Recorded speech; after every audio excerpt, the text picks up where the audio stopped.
So Ryan Mykita is here to tell us about his work at LeanPath. He leads new business development for the company, including work with colleges, hotels, casinos. Oh, you just jumped right up there. Corporate dining and restaurants. He's definitely not shy. He's had 10 years of experience working in business development and leadership roles for recycling technology. He co-founded Biosystems Design, a clean technology company which converts food scrap streams into value-added products, including, get this, insect-based animal feed, yum, and some inorganic fertilizers. When I read that, I was like, oh, I can't wait to say that. I can yell pretty loud. Can everybody hear me?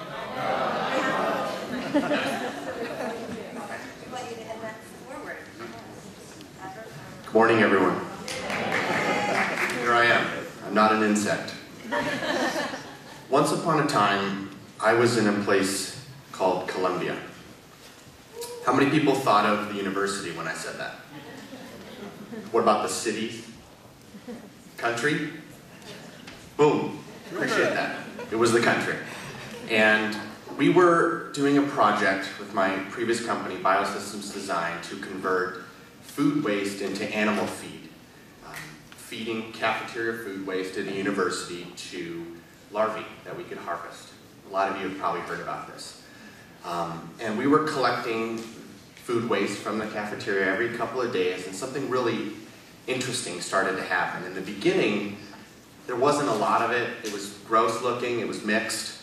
But over time, after a few weeks, it started to change in meaningful ways. I'll get back to that. So we think the right idea is reduction. I'm from LeanPath now. My journey has taken me here to fight the reduction fight. We think that there's a lot that we can prevent before we worry about how to divert it. 4 to 10% in food service. That's our focus. Pre-consumer food waste in food service. Cal Berkeley, Stanford, Kaiser. Events like this, where food service is occurring and food waste is inevitable. What can be avoided? How do we prevent it? That's top of the hierarchy stuff, and that means a lot.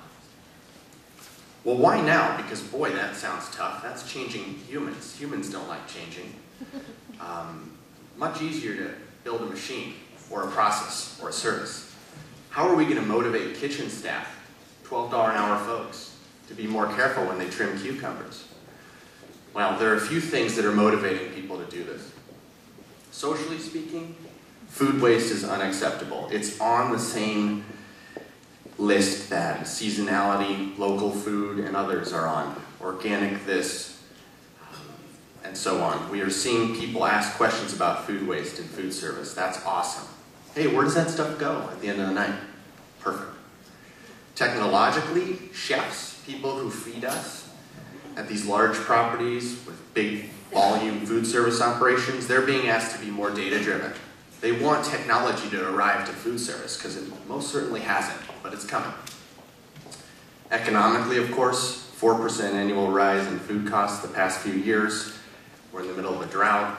How do you think that's going to impact the cost of food? Almost impossible to permit landfills. It's getting pretty tough. So we came up with this device that tracks food waste. We think it's pretty neat, but we get awfully geeky on this, so please pepper me with questions when I'm done. It's a food waste calculator. It's a tablet with software customized to your food service operation, your restaurant or cafeteria, with your menus, your recipes, your staff names. And the idea is that quickly and effectively and meaningfully, staff can punch in what's going in that blue bin each night. And when you characterize that data, you can sort of reverse engineer the process and purchase smarter, prepare smarter, and so on. Not everything. Onion peels can stay, melon rinds, don't worry about them, but if it's edible, it shouldn't be wasted in the first place, folks. No disrespect to the diversion efforts, we should keep them going, but let's focus on reducing what we can first. Let's characterize it, it's worth the effort. So anything on your hotline and food service, you'll imagine a buffet maybe at a casino. Yeah, measure it at 11 p.m. at night when you're breaking down and you're calling it a day. Kitchen waste, if it happens, record it, get better. Here's the device. Takes about 15 seconds. You choose your name, product category, or maybe a recipe or a food item. The reason for loss could be any number of things. Let's subtract the vessel that it's in, the pan, or and it calculates out something meaningful. Don't let the $2.47 fool you. When it's a half pound of bacon, these folks realize that they threw out an hour's wage in bacon just because they were hasty. This becomes a very vivid experience for people working in our kitchens. And in the meantime, when they're not active weighing during the day and they're trying to make decisions about how to serve the public, which is, of course, their main objective, how are we doing? How are we doing today compared to yesterday? This week compared to last? This month compared to last? This cafe compared to that cafe? Let's make it competitive. Let's set goals that are meaningful, that drive not just cost savings, but sales. Let's make it interesting. Let's make sure that we're feeding people only what they want to be fed. They're messaging to us what they want. Just got to dive in the waste bin. We know that. All of us know that here. And then let's make it fun for kitchen staff as well. Make it competitive. Make them part of solving a meaningful problem. Why not? And then let the data go up into the cloud, of course this cloud, wherever it is, for people to analyze. Financially speaking, people love the food cost savings, right? If you're in food service, you need to manage your food costs diligently, or you're out of business, in most cases. They want to reduce disposal costs, hauling fees, we know that.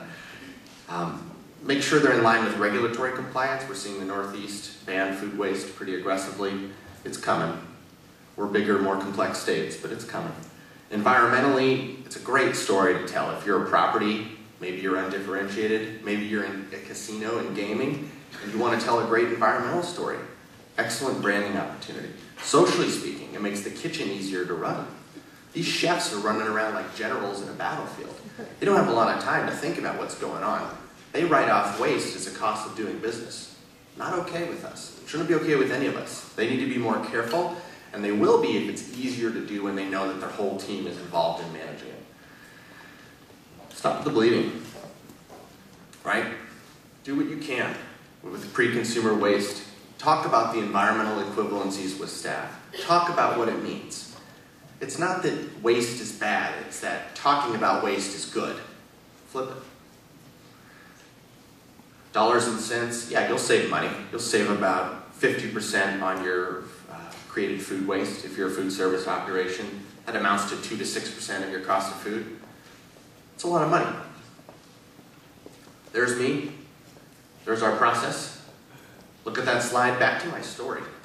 What was interesting about the food waste we were getting from this cafeteria at the National University in Bogota, Colombia, was that when we started the program, it was a few gallons daily, kind of gross. Definitely, I wouldn't have eaten it.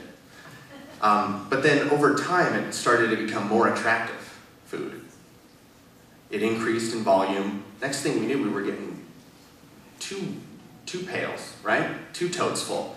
And I went back to the cafeteria, I said, what's going on? And they said, well, it's so neat that you're feeding this to larvae to feed to fish. We told the students, and maybe they're not so careful anymore.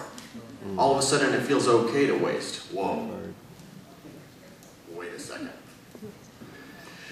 There's data coming out on the phenomena of creating a disincentive to reducing food waste as a result of some diversion programs. We need to message this clearly. We think that we can partner with any diversion program to make it a smarter message. Thank you.